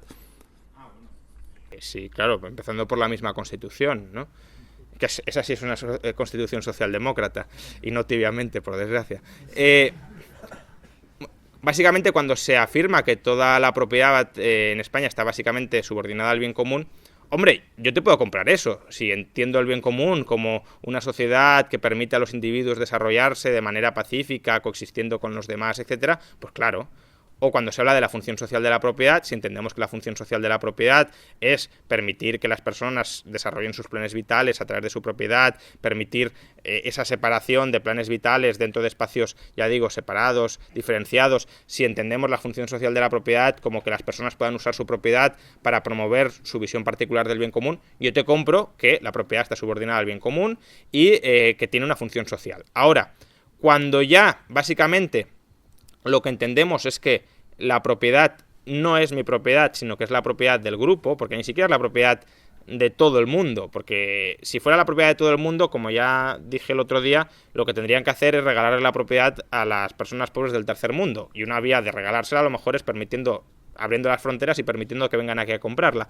Pero al margen de eso, uno querría redistribuirla hacia quienes más la necesitan. Pero aquí no, se montan la idea de no, esto es una nación, no sé si Cataluña, España, lo que sea, esto es una nación, y esto es un grupo del que tú tienes que formar parte obligatoriamente, y ese grupo es propiedad de todo lo que hay dentro. Entonces, claro, eso se convierte en un ejercicio de rapiña sobre el individuo. ¿Por qué? Porque con que se organice cierta mayoría para controlar a la minoría o a otras mayorías, o que se vayan variando las coaliciones para saquear a unos o a otros según el momento, pues claro, tú ya no tienes, es decir, tú ya no eres libre, lo que te permiten es cierta autonomía que a ellos les venga bien y mientras les venga bien. Esa yo sería, es una de las que veo como más ideas más perversas que se han terminado difundiendo sobre la propiedad, que básicamente no eres propietario, eres, en términos jurídicos eres un precarista, es decir, eres una persona que vive en precario por concesión del auténtico propietario, que en este caso sería el Estado. Y el Estado como un representante, ¿no?, de un brazo armado de la sociedad, de la comunidad más que de la sociedad. Hola. Perdona, es que la mía también versaba sobre la propiedad, pero era un poco más acotada, porque yo considero que es la gran olvidada, en un derecho que debería ser fundamental y de fundamental no tiene nada, porque está vulnerado por todos los lados, no solo en impuestos, como el IBI o como el impuesto de patrimonio, sino que tan solo encima un tema jurídico, con las rentas antiguas de la cariñosa LAU que tenemos, ¿no? Entonces, claro, cuando un propietario tiene rentas antiguas y tiene que pagar esos impuestos, yo creo que es un tema de vulneración absoluta. ¿Qué opinión tienes sobre la LAU? ¿Sobre el actual o sobre el...? La actual, porque es que ya la tenemos desde la época de Franco.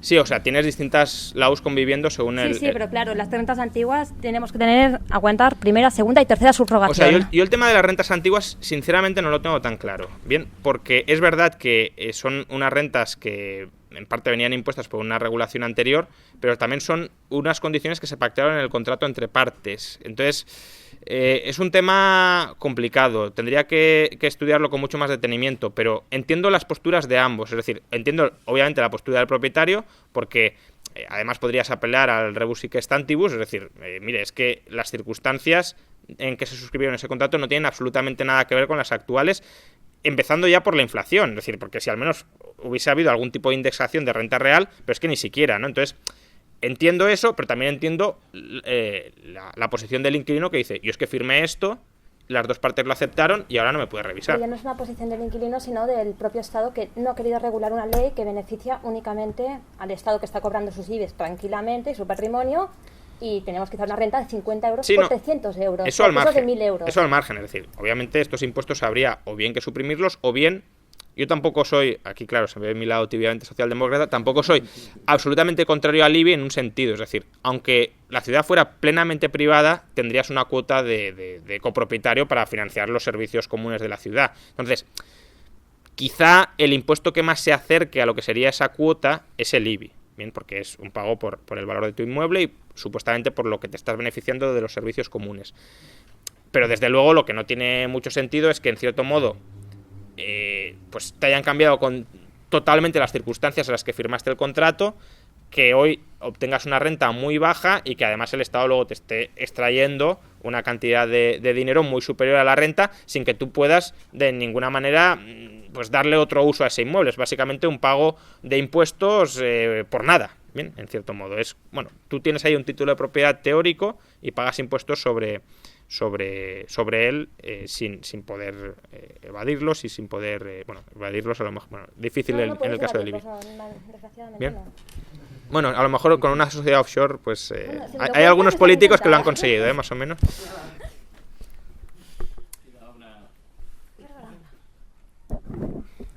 Hola, ahir va sortir una notícia que aquí a Catalunya havia... en 10 anys s'havia incrementat la taxa de supervivència al càncer del 45 a 60%. I això em va generar una mica com un dubte, una crisi de fe liberal. Perquè aquí tenim un sistema que no és 100% públic, jo diria que és públic o privat en molts casos, no? Però sí que és veritat que les universitats i els centres de recerca punters que tenim lligats a hospitals són públics, la Vall d'Hebron. També hi ha inversió privada, però bueno. Com ho justifiques?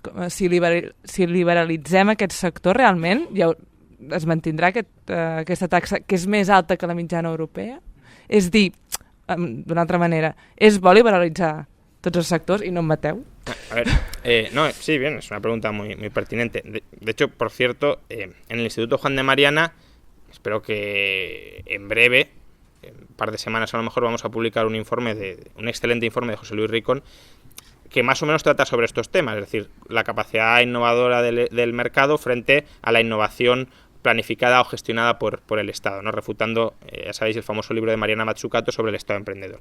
Hombre, yo de entrada, a ver, no he leído la noticia, no conozco los datos, pero ya de entrada, por lo que me has dicho, dices, la tasa en Cataluña es más alta que en el resto de Europa. Hombre, si en el resto de Europa hubiese investigación totalmente liberal, etcétera, pues te podría decir, bueno, a lo mejor en este caso está funcionando mejor la investigación pública, pero claro, si en todas partes es pública, que en Cataluña sea más alta no es un dato muy relevante frente a la alternativa privada.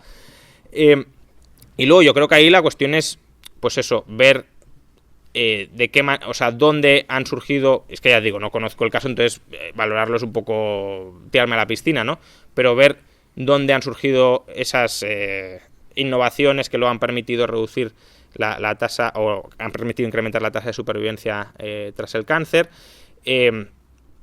ver si hay algún problema que podamos considerar fallo de coordinación, fallo de mercado, digamos, que haría o dificultaría mucho que esa investigación concreta se hubiese desarrollado en el mercado, porque si dices, no, es que no hay nada en particular en esta investigación que nos haga pensar, por ningún tipo de incentivo perverso, que no se hubiese podido desarrollar en el mercado. Y luego también considerar cuál es el coste de todo eso. porque obviamente, claro, tú me estás planteando lo típico de lo que se ve, pero nos olvidamos de todo lo que no se ve, y eso también es un coste que hay que valorar. Si para que tengamos un éxito hay que hundir cantidades ingentes de dinero que podrían haberse traducido en otros 10 éxitos que ahora no se producen y que no vemos, pues también hay que considerarlo. Pero bueno, efectivamente el caso de la I+D, por toda su trascendencia y sus implicaciones en forma de externalidades positivas y de coordinación de recursos centralizada que puede conseguir el Estado, pues bueno, es un caso frontera. De hecho, yo de nuevo en mi libro Tibiamente Socialdemócrata, pues mantengo, quizá como una concesión de última hora, porque no estaba originalmente, pero mantengo, vamos, un presupuesto para investigación básica, que es la más, en todo caso, la más polémica que pueda desarrollar el Estado, del 0,3-0,4, que no es más, No es más, Estados Unidos, el famoso caso de Estado emprendedor de Matsukato, el gasto público en investigación básica, que es el Estado del mundo que más invierte en ello, es del 0,3-0,4. Por tanto, estamos hablando como mucho de eso. Si esa es la gran justificación del Estado, pues bueno, mantengamos eso y cerremos todo lo demás, ¿no? Gracias. Bueno, pues oye, Juan Ramón, muchísimas gracias. Tú mismo ahora hacías referencia a una cuestión que yo estaba pensando, que en su momento Bastiat nos hizo pensar sobre lo que se ve y lo que no se ve, y tú me parece que nos haces pensar continuamente en lo que se ve y lo que no se ve. Por tanto, eres el Bastiat del siglo XXI. Muchísimas gracias por ello. Y en el Instituto Mises también agradecemos precisamente que se nos plantee lo que se ve y lo que no podemos llegar a ver, con lo cual te vamos a invitar igualmente cuando presentes el libro en el cual eres crítico con Mises. Me gustaría que el presidente del instituto hiciera... Oye, nada más agradeceros a todos la presencia aquí y especialmente a nuestro invitado Juan Ramón Rayo. Insistir en algo que quizás pueda quedar un poco no claro en las presentaciones. El instituto, la fundación, no es un instituto a lo von Mises en Estados Unidos, al Mises Institute, sino que nosotros lo que pretendemos es difundir ideas que permitan dar resolución a los problemas sociales desde un marco de las libertades. Y esos problemas sociales pueden ser el problema de la banca central o del dinero, que es el único núcleo de planificación central absoluta que hay en el mundo, o la pobreza o la propiedad, que nos parece un tema muy importante, siempre desde un marco de libertades. Por lo tanto, abiertos incluso a vías socialdemócratas. Porque si es una vía que respeta... Bueno, no mucho, pero, oye, si es una vía que respeta las libertades, mira, ahora que estamos en familia, en el instituto nos gusta decir que más que evangelizar nos gusta pervertir en el sentido positivo. Y tenemos muchos amigos socialdemócratas a los que esperamos irlos acompañando, siempre con un tema, que es que seremos siempre minoría. Pero como yo llevo 40 años siendo minoría, lo sabe el doctor Monset, ya no me viene de 40 años más, y de ir disfrutando y ir viendo que las mayorías se van haciendo. Juan Ramón, muchísimas gracias. Oye, hablaremos del tema de la teoría monetaria porque hice mi tesis en el año 84, absolutamente friki, en el distrito universitario, combinando economía industrial y teoría monetaria austríaca, pero bueno, eso es lo bonito de la discrepancia. Y no olvidemos que cuando a Mises le dijeron en el año 68 que había un tío joven que se llamaba Rothbard que le criticaba la teoría de los monopolios que él ponía en la acción humana, les dijo, bueno, pues quizás me he equivocado. Si este señor lo está criticando, quiere decir que la ciencia, como nos decía el otro día Víctor Lapón, es de exploradores, no de chamanes, y este instituto pretende también ser un instituto de exploradores. Estáis bienvenidos. Eugenia, organizamos reuniones con gente joven, que es nuestro objetivo, tanto de difusión en seminarios. Estuvimos en la Pompeu Fabra el otro día hablando de la escuela austríaca, que nos pidieron que fuésemos a hablar, como también de debate. El próximo invitado que tenemos en el Círculo Jefferson es el presidente del Banco de los Alimentos aquí, que por cierto es liberal y de larga tradición. Quiero decir que estamos en ese debate de las ideas, en ese debate de potenciar a la gente joven, Eugenia, y el Círculo Jefferson, que es como le hemos puesto al grupo de jóvenes, pues intenta hacer esto. En fin, gracias a todos por vuestra presencia y gracias, Juan Ramón, y ahora seguimos en un ambiente más distendido también. Y sabes que siempre eres bien recibido aquí en Barcelona.